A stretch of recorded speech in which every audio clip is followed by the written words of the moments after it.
আয় তোরা, না না না না। এসো তুমি।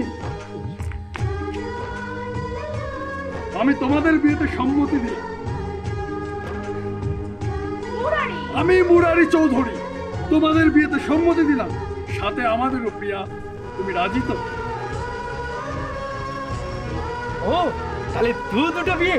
হ্যাঁ, দুটো বিয়ে আমরা একসাথে করব, তার সম্মতি আমি এখানেই দিলাম।